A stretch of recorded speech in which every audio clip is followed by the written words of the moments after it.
All right, so thank you for being here. As you all know at this point, I'm Eliza. I'm the dietitian with Restaurant Associates, and our chef here can introduce himself. Hi, I'm Rahul, the executive chef.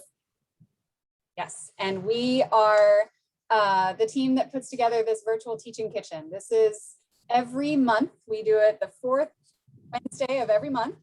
And each month there's a different topic. So this topic this month is building a balanced plate. So I want to get into just some like Zoom stuff before we get started. So all of you are on mute. You can feel free to unmute yourself. We're a small group. If you want to unmute yourself to ask questions, you can, or if you feel more comfortable using the chat, you can, and I will be watching the chat the whole time. Also, we are recording this, just so you know, and we will be sending you a recording like by the end of this week. And we have 2 camera views, well, 3 including me with my lovely fake kitchen behind me. But I'm going to show you another option that we have. So this is the overhead view. So Rahul, wave your hand under there and you'll see Rahul. This is the overhead view. And then there's the view of Rahul in the kitchen. So I'm going to remove this guy. I'm going to add myself back. So you can change these throughout the class if you'd like, but I will be switching back and forth to make sure you're seeing what you need to be seen. Okay, so there are a few like learning objectives for this class for tonight, a couple nutrition ones and a couple culinary ones. Nutrition wise, we want to be sure that you are familiar with the healthy eating plate created by the Harvard Medical School and the School of Public Health, and comfortable with using that in your own day-to-day life. And we also want to talk about sorghum, which is the whole grain that you have tonight, but also all whole grains and the benefits of them and how do you identify a whole grain. And some culinary learning objectives are food safety. We want to be sure you all are familiar with the cooking temperature for chicken, what is cross-contamination, how to prevent that, and certain things around raw meat, because that can be kind of intimidating for some people. And also, another culinary tip is understanding the plan of work. So this is like when you have several recipes that you're going to be making, the plan of work is how you decide what you're going to be making. So Rahul will run through the plan of work for tonight. And before we start, I want to just show real quick, this is the healthy eating plate.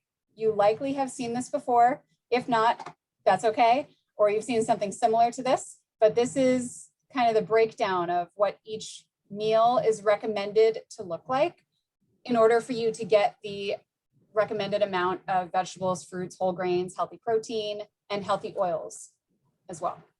So I'll be talking a little bit more about this as we are later on in the class. But for now, I'm going to go over to Rahul and he can get into the food safety, the plan of work, and start cooking. Hello, everyone. Welcome and good evening. So today we're going to make a very simple dish, and we had thought about over it, like what we're going to do with grain and what we're going to make something different that people have not explored before, and also do something that is quick. So it is not like 2-day process. So we have chosen today's menu. We have chosen, as Eliza explained, sorghum, and we'll talk a little bit more as we progress in the class. And after that, we have also looking at the balanced plate. We have mixed it with a lot of vegetables in the recipe. And then we are going to saute some mustard greens, which are always available in the supermarket, but most of the people, and generally, are not too curious about it. And also that's why we wanted to highlight that. Says that it is a good thing. It's a real good flavor, a real good thing. I want to talk about that. It matches very well with the rest of the food. And then there is a very simple recipe to do at home, and it's a classic. It's a chicken picatta. So we progress as we go in this. So now we're going to talk a little bit about the safety as usual, because safety is always first, last, and always. Because we'll be working around sharp edges, that is the knives. So if you may have a cut glove or anything to prevent you from getting a cut. And then we will be also dealing with some raw meat.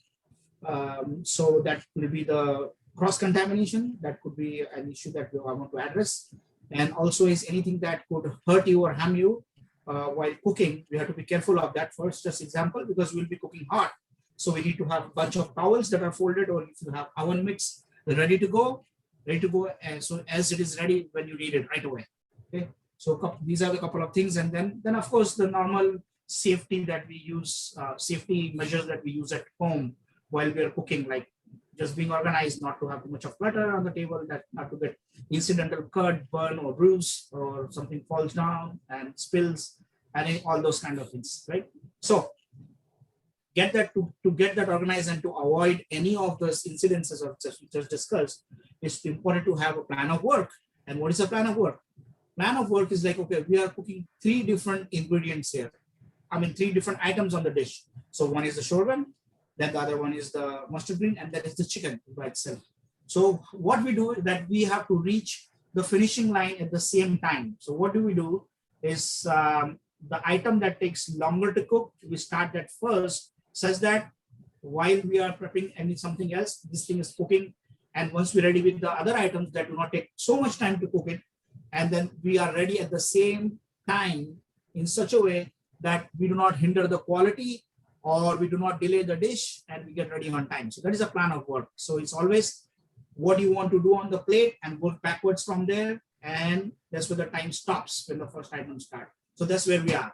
So what we're going to do, we're going to start cooking the sorghum. And as we do the sorghum, so sorghum has been soaked, and you can use many other items, any other grains with this recipe. So you may use wild rice, or you can use different kind of grains, or say farro, or anything will work really well with this. And usually this is when we soaked it in such a way that it hydrates, and once it hydrates, the volume becomes a little bigger because it's a small grain, and then the volume get bigger. And then after that, what happens is that it's easy to cook because it's hydrated inside. It's not super dry, right? Because generally to store it, it is kept stored dry.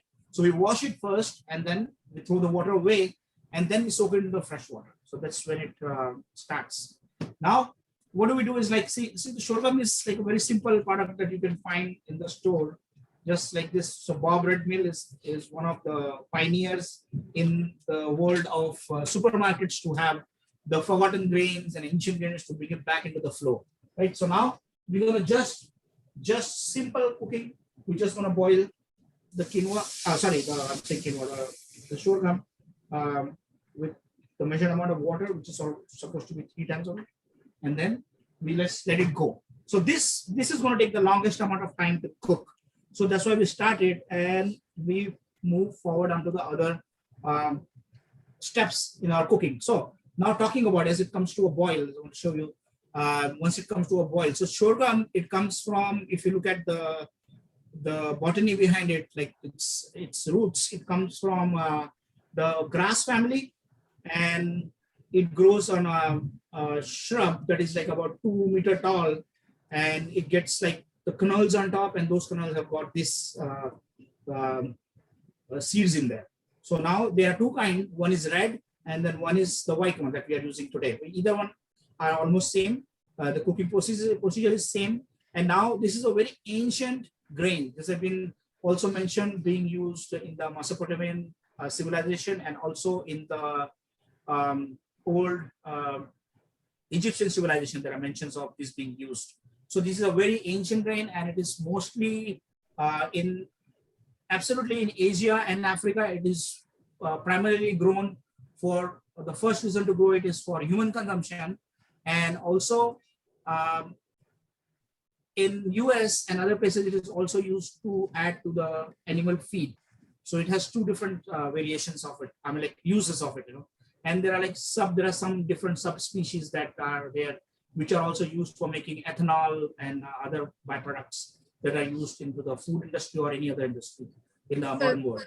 And what's great about like sorghum or any whole grain, especially sorghum, because it's tough, you just put it on high, put the water or put the burner on high, and you just let it come to a boil, and you let it boil until it's done. You don't have to turn it down to simmer or anything. You just let it boil.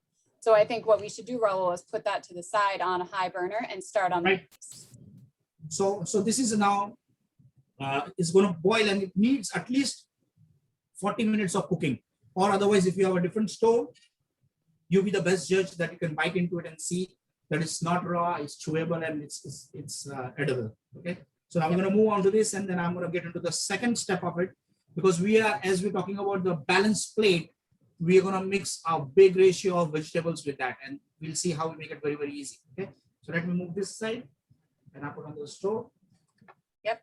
So I'll add myself back in here again. So as Bill said, we're trying to have a balanced plate. So the ratio of veggies to sorghum in this recipe, as you have the recipes for yourself to look at, the ratio is 50-50. Because if you remember the way that plate looks, I'll pull it up again really quickly. The way this plate looks, whole grains only take up a quarter of the plate, but vegetables and or fruits take up half of the plate here. So we don't want to have like a huge portion of grain and starch and only a little bit of veggies. That's why with this meal, we have sorghum mixed with vegetables, and we have an additional vegetable as well. So now Rahul can show us the veggies that we're going to mix in. So now for this recipe, we have chosen some simple vegetables as the carrots, onions, squash, that is zucchini and yellow squash, and peppers. But this could be used of any kind, like any vegetables that are available, because soon, like in 3 months, we will have start getting the farmers market on back again and everything. So you feel free to use any kind of vegetable that you can get into it. And the more the vegetable, more the color, the better it is, right? So the most important part is that like there should be a ratio, very, very well-defined ratio of the vegetables to the grain. That's very, very important. So we just cannot do a little bit of vegetables and rest is all grain, such that we have to go and look for the vegetables where they are in that grain. But it has to be very heavily visible over there, and it's also add more color and more nutrients to that whole dish. So what we're going to do is, it's a very simple recipe. So we have diced up peppers, and this could be red, green, yellow, any kind of bell pepper. We'll put this in a bowl here. Then after that, we have zucchini, same way diced up. Then we have carrots, diced up, and then onions. And we are simplifying it to cook all the vegetables together, not to separate, to just to make things speed up and makes things easier. Okay. Now to this, we're gonna go and add salt to taste. Okay. And pepper, and a touch of oil. And later in the recipe, we will use thyme and garlic and some parsley. But at this point, we do not want to add it because this is going to be subjected to a high heat. So my oven is already preheated, and I have preheated my oven to 350.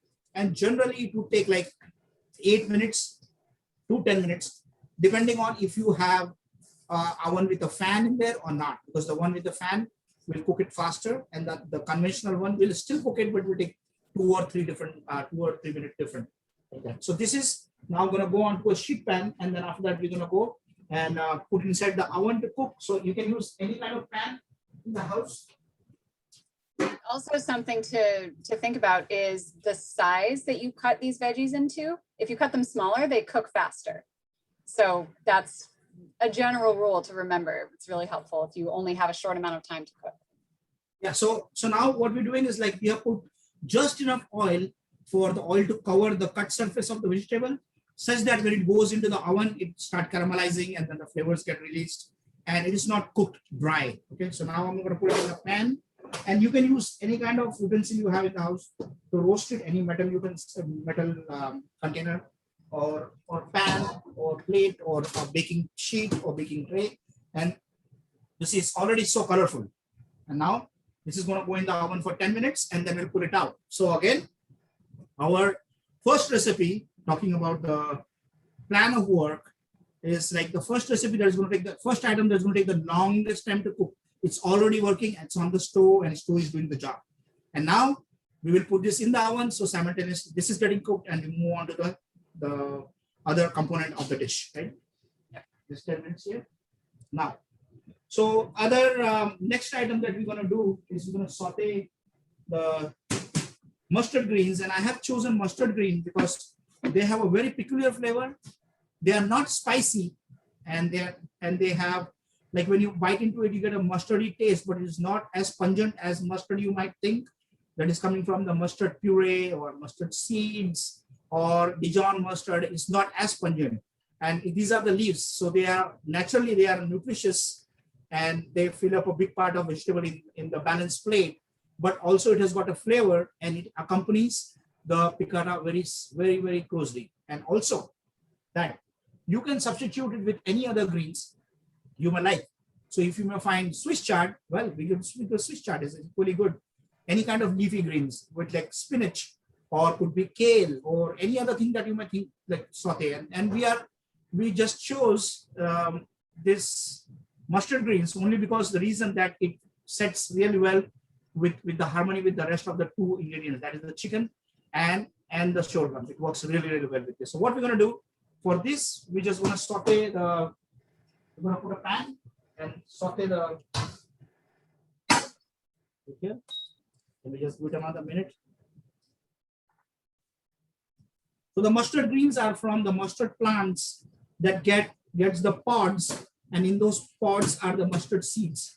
So they are like a very thin pods, and they have like seeds lined up next to each other.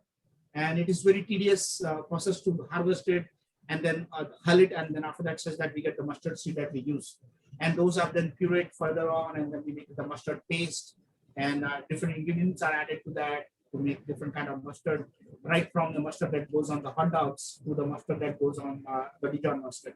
So it's a whole array of mustard by itself, because it's such a very, very important ingredients in a normal kitchen. Right? So now we have heated this up, and then we're gonna go put a little bit of oil. And again, say oil we try to minimize, but we just need enough to cover the bottom of the pan, so nothing is going to stick over there. And then And that's Rahul's using canola oil specifically with the roasting and in this saute pan, because canola oil has a high smoke point, which means it takes longer for, if you had a pan with olive oil and a pan with canola oil, the olive oil would start smoking, but the canola oil doesn't. So canola is better for a high heat. So now when we see this getting very hot, we're going to put a little bit of garlic into it. Now again, garlic, we do not want to overdo the garlic, although the recipe calls for garlicky, but little garlic is just enough to give its own flavor. We overdo it, then like the whole meal smells like garlic. So garlic has to be like there but not there. I prefer a lot. I love garlic. I always add a ton of garlic. So it's your preference. If you like garlic a lot, you can add more. But this recipe is like a normal amount, not as much as I would do. So here, the garlic get almost like little, this is almost coming to light caramel color. So you can see light after that, and then you're gonna add the greens to it. Rahul, your audio is getting a little bit messed up, so I'm just going to mute you real quick while that induction burner sometimes causes a weird audio feedback. So I'll talk us through the rest of this. So he lightly browned the garlic and then added the mustard greens, and these cook really quickly. Any type of leafy green cooks super quickly, especially because we have it on medium heat, medium high heat. So he's pressing it down to try and get it like full coverage, to get the heat to cover all of the leaves. And he's adding some pepper and some salt. And again, that's to taste. We do have the nutrition facts in these recipes. So if you'd prefer to know the nutrition facts, then we recommend following that recipe. But if you like to do salt and pepper to taste, recipes are not necessary. We like to suggest that you do what you prefer. We all have different taste preferences. So you'll see Rahul's, and at home, I'm sure yours is cooking pretty quickly. It doesn't take a whole lot for this to cook. So what we're going to do with this, we still have the chicken to make. So we're going to just cook this most of the way and then set it aside. And then you can either put it on the back burner on low, or it's probably better if you just shut it off altogether, and you can reheat it very quickly when it's time.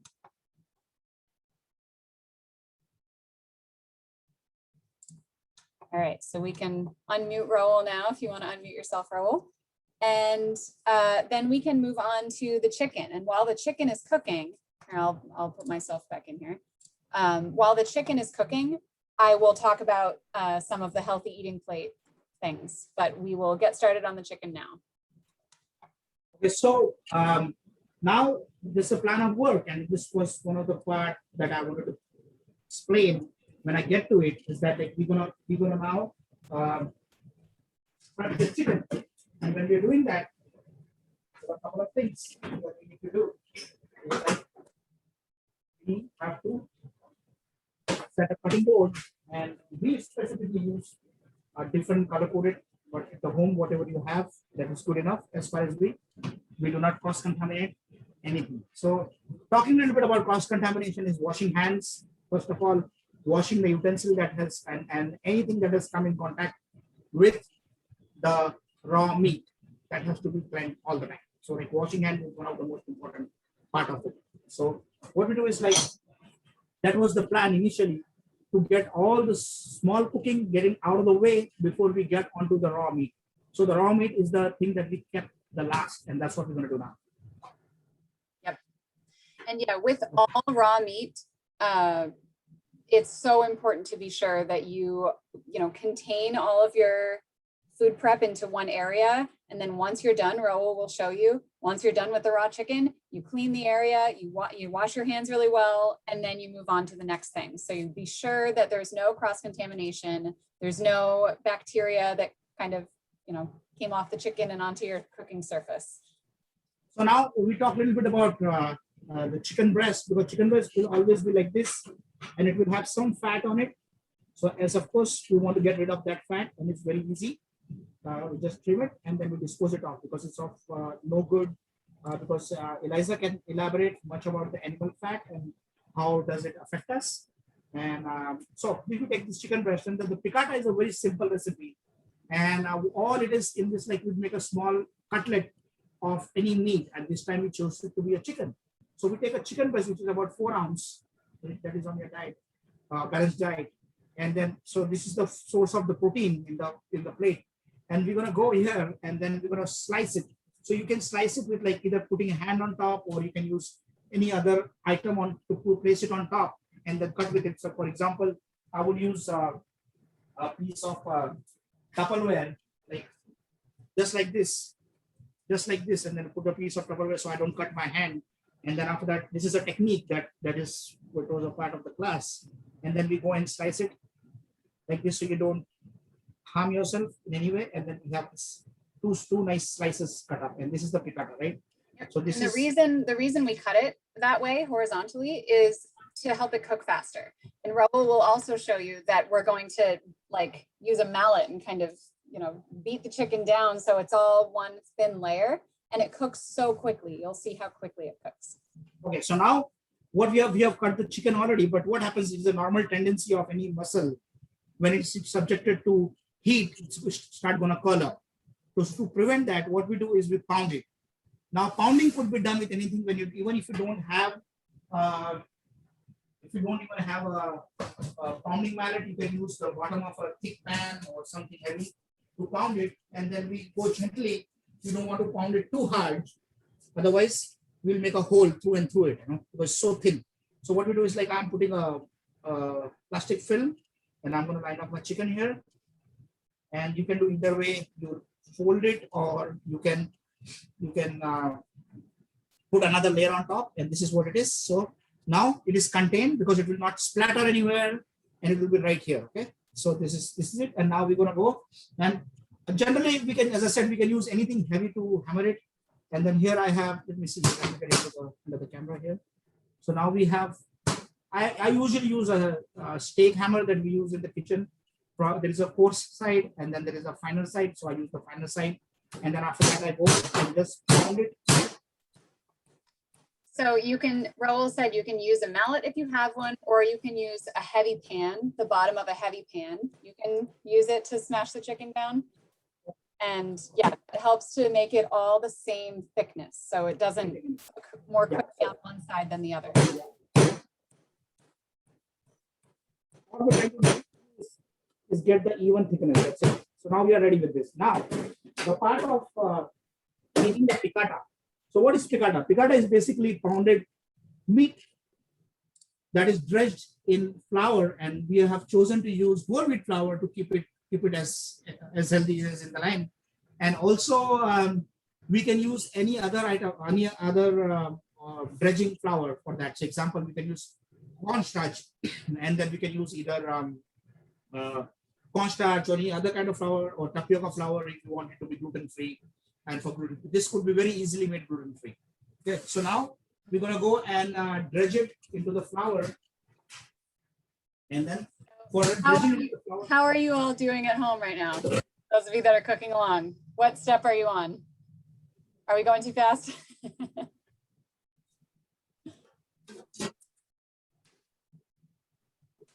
Just slicing the chicken now. Okay, perfect. Me too. Okay, I'm slicing the chicken now. okay. So just be super careful when you're slicing that. Like Rahul showed, it's a really good idea to use like a Tupperware lid or something else flat so that it's not your hand on the chicken, so you don't end up cutting your hand.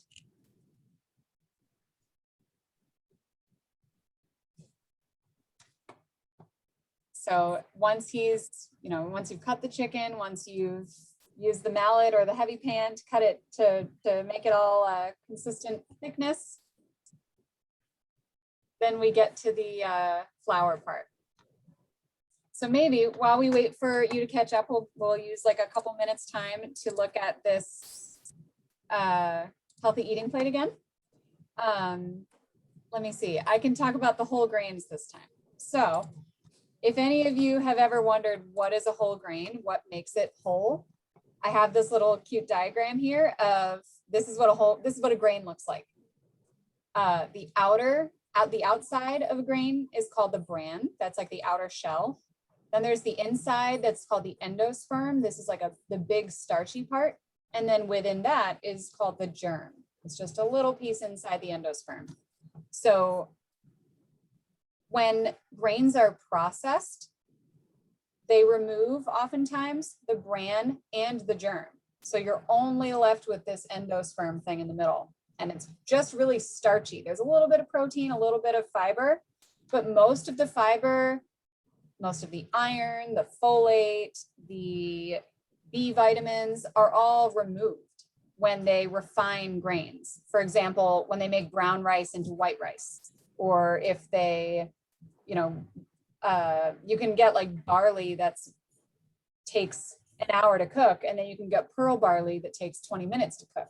The pearl barley has parts of it removed.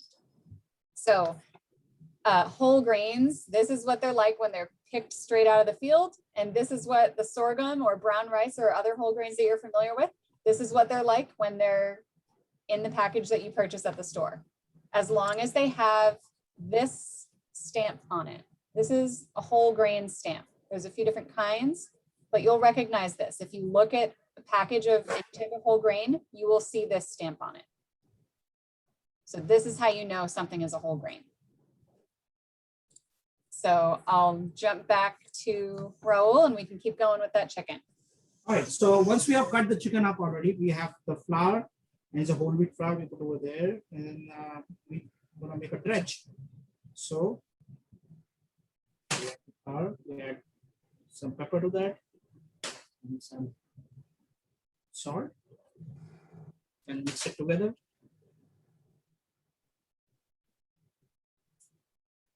And we take our chicken from here. And we just dredge it one time.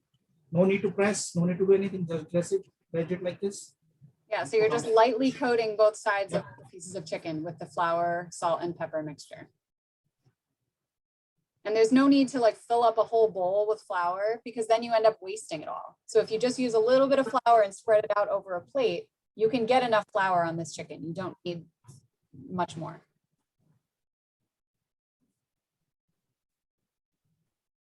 And like Rahul said, you can use cornstarch if you want this to be gluten-free, which Tapioca flour. Yeah. or tapioca flour. Yeah. So Tapioca there flour. are other Rice options. flour. It doesn't have to be wheat flour if you prefer something else. So now this is our chicken is ready right here. Now, very important thing is I want to remind again, which I'm going to do is like I'm going to sanitize this place and then see that the flour and whatever I have used goes to the dish, and then we get back to cooking the picatta. So for now, we'll take out this right So here. he's going to be cleaning up the chicken surface,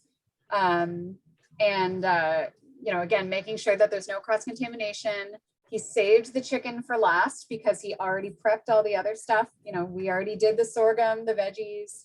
So the chicken is the thing that needs most of our attention. And we want the chicken to be hot closest to the end. So that's also part of the reason why we saved it for the end. And so one of the best practices to use when you're cleaning your kitchen surfaces after handling raw meat is to use soap and hot water to first wash it all down, your counter or your stovetop or your sink or whatever after you've used raw meat. And after that, you can use any type of like a food safe cleaner. Like there's the green cleaners that are made without harsh chemicals and they're safe for food surfaces that you can just buy at CVS or the grocery store. And those ones are great to use to, you know, especially after you handle raw meat, but really anytime, because any foods can be potentially hazardous if they're not handled correctly. Okay, so now the surface is ready. And now what we're going to do is remember, we wash hands. Okay. So we're going to wash hands. Yep. Although I was wearing gloves, but it's still a good practice to wash hands as we go. Yes. Especially around the meat. Yep. And I mean, we're all pretty familiar with like the hand washing process now, thanks to COVID, but the suggested amount of time to wash your hands is 20 seconds, which you can, you know, sing the happy birthday song twice. You can also sing the chorus of Hit Me Baby One More Time by Britney Spears to keep it fun. So wash your hands with water as hot as you can handle. And it's not just the hot water, it's not just the soap, it's the friction. So moving your hands really quickly, getting in all the little crevices, all the wrinkles in your hands, under your nails, between your fingers. It's like vigorous scrubbing for 20 seconds. So that's the correct process for washing your hands anytime, and definitely when handling raw meat. So now, are you all ready for cooking your chicken? Getting there? Okay.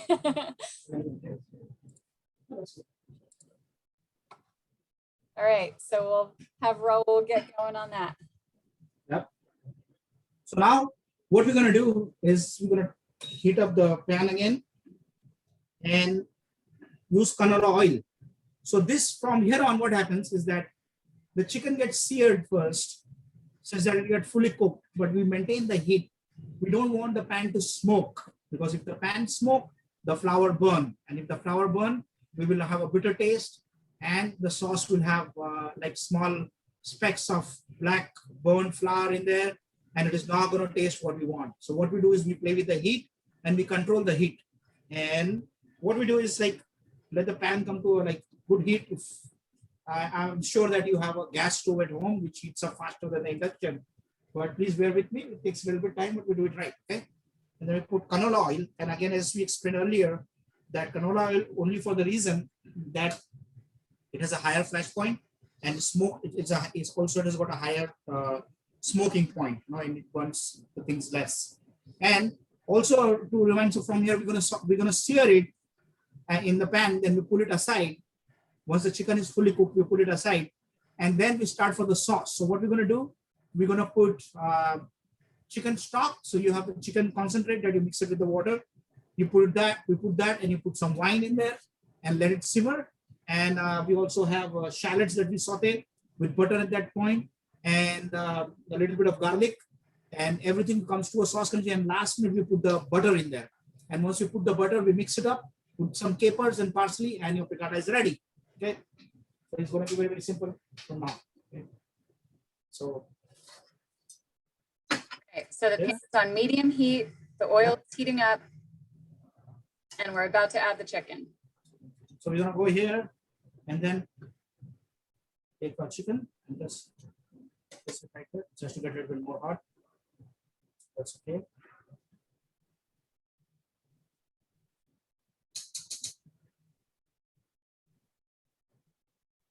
All right, so it's starting to bubble around the edges of the chicken there. That's what you That's want. perfect. That's what we want. Yep. Because we don't want to force cook it. Okay. That's the whole idea.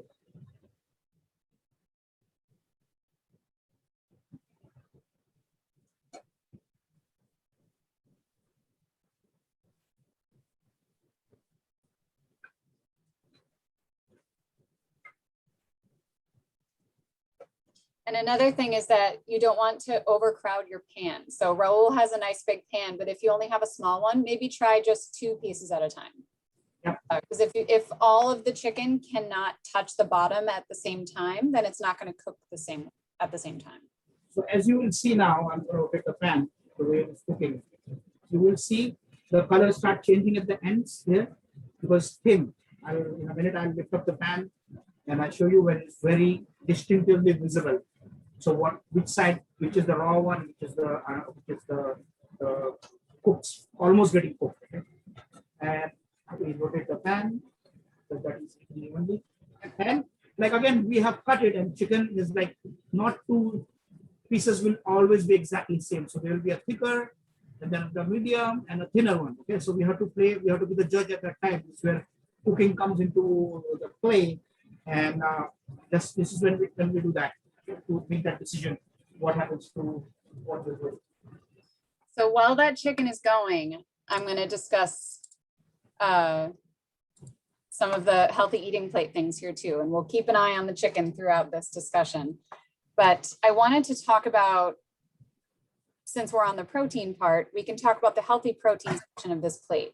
And what's so helpful about this guide is that not only is there a photo, like a picture of how you should break your plate down, but there's also notes on the side. So with healthy protein, it says choose fish, poultry, beans, and nuts, limit red meat and cheese, avoid bacon, cold cuts, and other processed meats. So we're avoiding bacon, cold cuts, and other processed meats because they tend to be very high in saturated fat. And that's the type of fat that Rahul was trimming off of the chicken breast earlier. And chicken breasts tend to have a lower level of saturated fat than chicken thighs do, which is why we're using those. And sometimes people say that chicken breasts can be dry compared to thigh, but it really just depends on your preparation. If you are, using a sauce with it, if you're making it really thin and it cooks quickly, then you don't overcook it and dry it out. If you use a marinade, it helps to keep it moist. So there's so many things you can do. And also going in this healthy protein section, meat is just one option. It says choose fish, poultry, beans, and nuts. So beans, the legume category, there are so many options, all different kinds of lentils, chickpeas, black beans, pinto beans, black-eyed peas, so many different legume options. And nuts and seeds also are a protein. So those, if you think that's kind of weird to have like a whole portion of your plate be nuts, that's okay. You can use nuts like toasted walnuts chopped up as your topping on your dish. So it's important to think about all the different options that you have. And with this particular meal, yes, it's kind of broken down into like the protein is one section, the greens are another section, but a lot of dishes are mixed together. So your plates are not always going to look so split up like this. You might have pasta with vegetables and tuna or something, or you can have like the sorghum dish is whole grains and vegetables mixed together. So this is not to say you have to separate out all of your food groups. This is just a guide to show you the proportions for your meal. And also something really important to note here is the healthy oils. It's pulled out as its own section because it's so important to be sure we get unsaturated fats in our diets. The liquid oils, liquid at room temperature, that means unsaturated, versus solid at room temperature means saturated. The saturated fat is the kind that can be damaging for your heart and your brain health. There's controversial research about that, but the general consensus is that unsaturated fats are the ones we need and saturated fats are the ones we don't need. And trans fats have been outlawed in the United States with packaged foods because they've been shown to be so harmful for heart health. So you don't really have to worry about seeing trans fats anymore. See, I don't want to take up too much of this. How's the chicken doing? Okay. The chicken is doing great now. You see, I haven't turned it. All I was doing is checking it on underneath what color I need, and you see very well to compare. Like the thicker piece is still raw right here, and then the thinner piece is like almost done. So now what you're going to do? Turn it around. So the heat was, you see the color, very nice color. The heat was traveling from the pan to the chicken to come up, and this is where exactly what gave us this color, because it was this color right here. Okay, and now we turn it. You see how beautiful it is on the other side. It's just you making a restaurant meal at home. That's what it is. Yep. You're gonna just be very So you careful. leave it for a while without turning it, Without turning. You don't turn it until the like pretty much all the way through without you even turning it over. right. And a good practice is that, and we do not mess with that, if we do not want to be judging wrong. And what helps us to make a judgment correct is this. We need a thermometer. So we have to always use a thermometer and rely on this piece of equipment because this is what it is built for. And then we will check our temperature. Now you see it has to be at 165 minimum.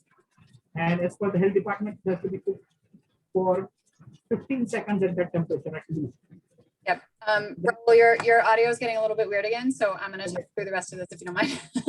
So yeah, he's putting the thermometer in. You'll notice he's doing it like to the side. He's not just sticking it straight down, because if the tip of the thermometer is touching the pan, if it goes straight through the chicken and touches the pan, that doesn't give you an accurate reading. What you want is to put the thermometer in sideways into the thickest part of each piece of chicken.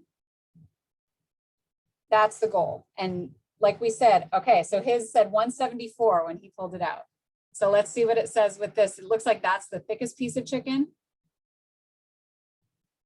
So we want it at 165 minimum. He's lifting it up, 162. We're almost there with that piece. And if you don't have a thermometer at home, that's okay. The best way to be sure that it's fully cooked is to take a test piece. Ooh, look at that nice brown on the bottom of Rahul's piece. I hope yours are looking like that too. The best way to be sure that your chicken is fully cooked, if you don't have a thermometer, is to cut it open at the thickest part, to just slice the chicken breast in half and just make sure it's the same color all the way through, that you don't see any pink in the middle. And again, that's a huge perk of having a thin piece of chicken, and by using the mallet or something to bang it down. All right, so it looks like Rahul is ready to add the ingredients for the sauce. So the chicken is fully cooked and he removed it from the pan and set it aside. And now he's using the same pan on the same heat and he's adding the ingredients for the sauce. So I don't know what he's trying to say with a spoon in his finger.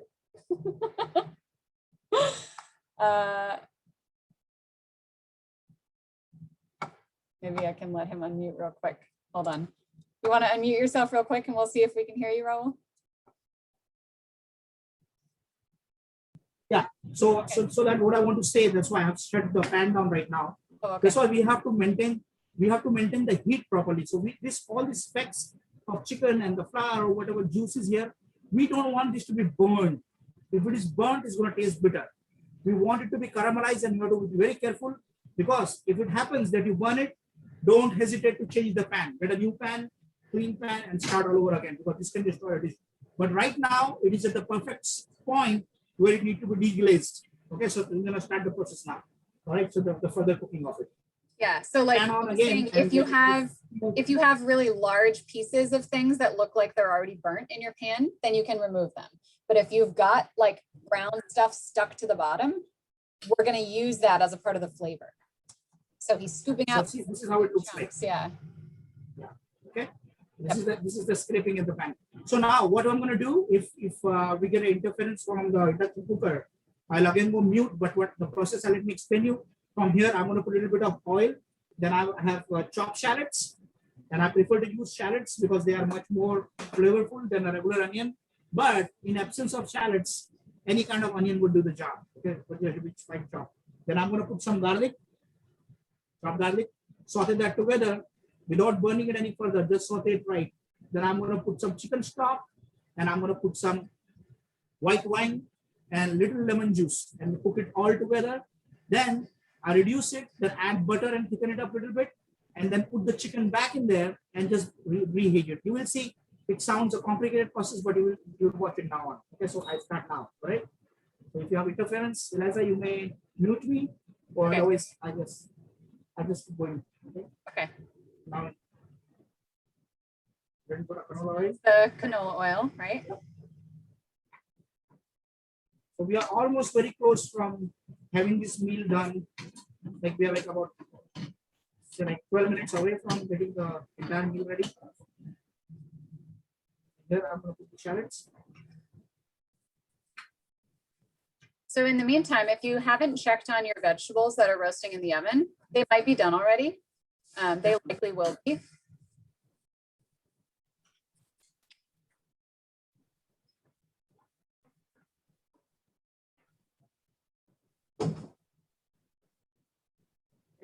At this point, I'll add little garlic to that. And we cook it till it gets translucent. Again, the pan is not burning, and the juice from the chicken is, the juice from the shallots is helping to deglaze the pan by itself. So nothing, as of right now, nothing is stuck to the pan, right? And once we reach this point, once the garlic and shallots are cooked to translucent, that means you have taken out the crunch out of it. So it is the first stage of cooking it. It is ready here. And then we're going to deglaze this with wine. So you can use any wine. I'm using a Pinot right here, or you can see it. Yep. Yeah, so it's a Pinot. And then after that, I'm going to deglaze with that wine. I see the sauce is getting almost close. Then I'm going to add chicken broth that you can use the concentrate and the water. We'll go together here. And then So we've got the white wine and the chicken broth been added to the Yes. pan. And that liquid helps to sort of like remove the brown stuff that was stuck to the bottom of the pan before. and that is the juice from the chicken. So that's a lot of flavor over there. Yes. And we do not want that to go into the sink or into the dish. So we deglaze it, we loosen everything up, and that constituents to be a sauce.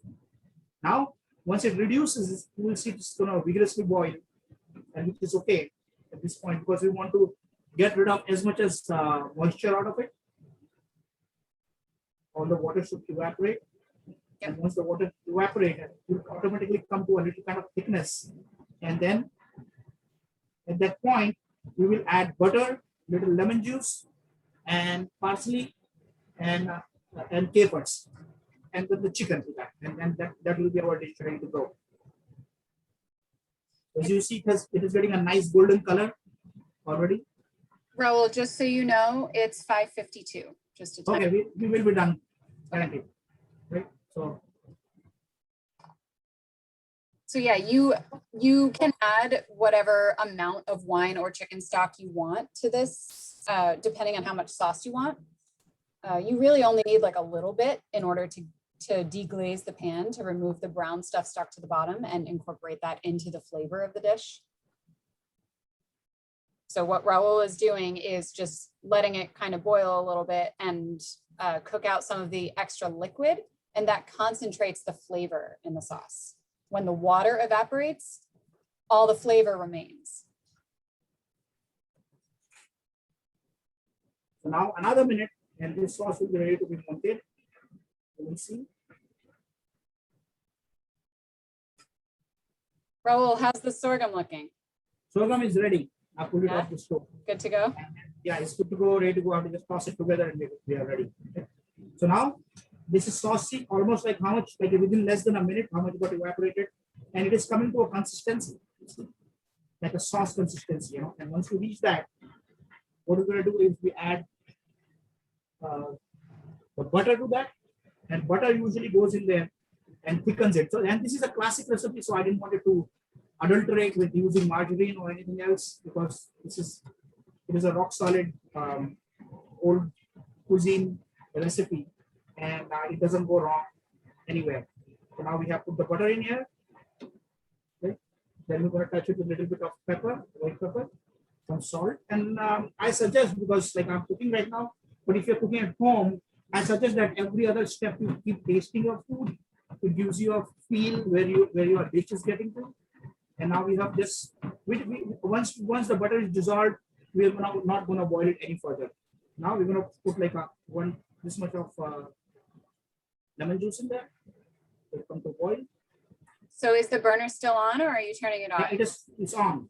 Okay. You see it is simmering. It is simmering. Yep. And we got the sauce consistency. Now I'm going to put the capers in there. Okay. This is a lifeline of this dish, because it makes it so tasty because of the capers. Right. And it's ready. Okay, And now so we added the lemon juice and we added the capers, and now we're putting the chicken back into the pan and letting it come back up to temperature, and we're letting the sauce kind of coat the chicken. then the sauce automatically goes on top here.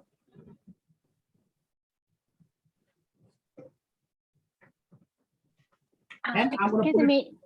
Yeah. Did you add the salt and pepper? Yes, I did. Yes. Thank you. Thanks for checking. And then what you do is at this point, you let it cook to your decision, like how thick you want the sauce to be. Okay. So like see, it's coming together perfect. Okay. Yeah, and in the meantime, we can start to mix together the sorghum and the Program, yes. So veggies. this is cooking, and then I'm gonna put it aside on the other stove, and then we start with the sorghum. So for the sorghum, as we have cooked it, I'll show you. This goes back in here. The sorghum, what we have cooked, and I put enough water to see that it's cooked like this, and the grain is like nicely cooked, as you can see here, Yeah, and it's not Perfect. hard or anything. And now once this gets heated up, we're gonna add some flavorings to that. Okay? We'll get heated up. And so the sorghum was cooked on its own and the roasted veggies were cooked on their own. And now we're about to incorporate them together in Yeah. a pan to be sure that they're both nice and hot, ready to put a eat. little bit olive oil, and then we start with our little chopped thyme that you have in your kit. There you go. You smell it.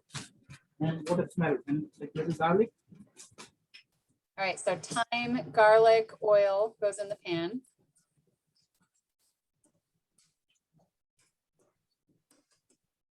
Smell wonderful. And these are our roasted veggies that we had made. You can see how the colorful they are, soft, ready to go. And here's the right time that we go over with the veggies in here. Rahul, it's a little bit muffled, so I'm gonna mute you again and I'll just walk through the remaining process. So he's adding the roasted veggies into this pan, and the pan is on, what heat is it on? Let's see, I believe it's on medium heat. So we've got oil, thyme, garlic, then we add the roasted veggies in there. And we're about to add the sorghum. Yep, he's adding the sorghum in there. And now you get to see this 50-50 ratio of grain to veggie. So he's adding all of it in there. He's going to toss it all together. And here's the point where you can sort of do like salt and pepper to taste, or any variations that you would like to just tweak a little bit based on your preference. He's got some lemon juice there. Adding that. Some salt. Of course, chefs love to add lots of salt, so that's what he's doing. It's really good. All right, there's parsley in there too. So the lemon juice and the parsley he's adding at the end, because those don't really need to be cooked at all. And you really want the parsley to stay that vibrant green. And if you cook it too much, it gets kind of muted. So the sorghum and the veggies are ready to go. And if you wanted to reduce your number of pans you have going, you can just mix the sorghum into your sheet pan or mix the veggies into your sorghum pot, whatever you want to do. And so here's the mustard greens also. They cook down a lot, as do any leafy greens. They are so full of water that when they start to cook, the water just evaporates and they shrink right down. But that just means all the remaining nutrients are really concentrated. So I think it's time to plate up. If everything's been heated up, everything's cooked, and it's time to eat. So Rahul will show you, he always plates things up beautifully. It looks like, straight from a restaurant. He's got his favorite black plate there to make the color pop, because we eat with our eyes, that's a real thing. And when you're mentally satisfied with your meal because it looks beautiful, that makes a big difference. All right, we've got the mustard greens. Here, I guess I can unmute him now if he's about to plate up. All right. Okay, so now we have a beautifully cooked sorghum and vegetables, and you see how colorful it is. You go ahead generously.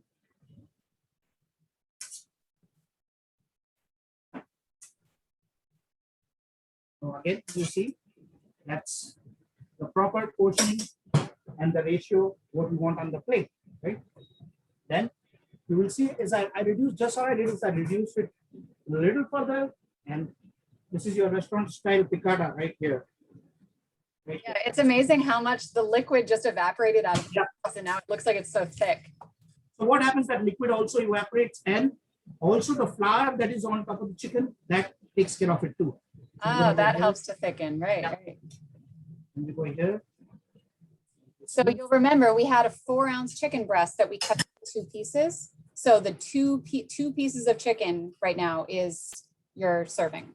And 4-ounce chicken also has water. So when you cook it, some of the liquid evaporates and some of the fat kind of melts away.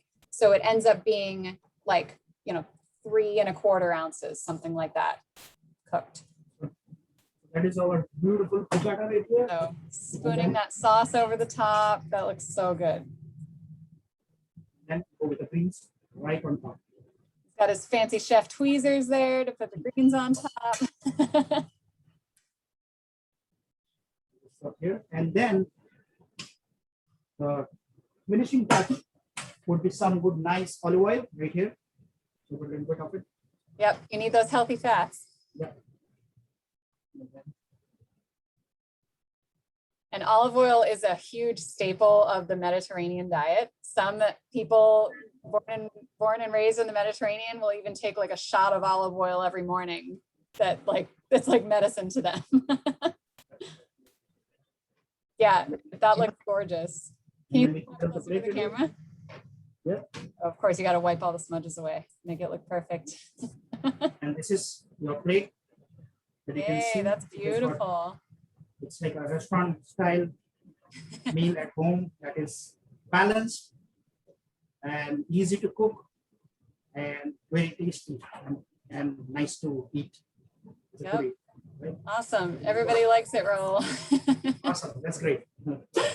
Yeah. So here, I'll bring us back on the screen here. Replace and add me in there. So yeah, I hope you all, those of you that are cooking along, I hope you enjoy your dinner. If you want to show us where you're at in the process, if you're not done yet, we can take a look at it or show us what's on your plate or send us a photo when you're done. We love to see that at the end.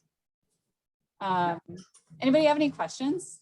I know it's already 6:02, but any questions we can answer for you? No? We've covered it all. Please. So, Yeah, this is just one of, infinite possibilities when you're thinking about the healthy eating plate. There's so many different things, so many different combinations of foods that you can make. And the portions are up to you, of course, but the proportions are what we're recommending. The ratio of veggie to grain and protein to veggie and all that stuff. That's what we like to focus on. When it comes to the portion size, you know your body best. You know how you feel, what it takes for you to feel full. So that's up to you. But the proportions in the healthy eating plate will give you the most well-rounded diet with the greatest variety of nutrients. So this is one example of that. So thank you very much. Yes. I'm sorry. What is that? What is That this? might be, let's see, that might be the lemon juice. No, not the, You can taste it. It got to be lemon juice or no, not the lemon, like, is a stock? Is it the chicken concentrate? chicken stock? Yeah. But you said You had a- chicken stock is concentrated And like you had to that. concentrate and then so the You got both, I guess. Ah, Yeah. okay. yeah. I that's- see. Does it, you can like taste it and see what it tastes like. Yeah, Taste it and maybe see. chicken stock.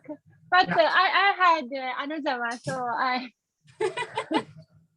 Thank you. Confusion. You have some I see. extra chicken stock, it looks like. Okay, I see. Another. Thank you very much. Yeah, thank you all so much. We won't keep you, we know it's after 6 o'clock, but thank you so much for joining us. Send us photos of what you've made, and we hope to see you again soon. Thank you. Thank you Enjoy all so cooking. much. Thank you so much. Thank you. Have a great night, everybody. Bye. Bye bye.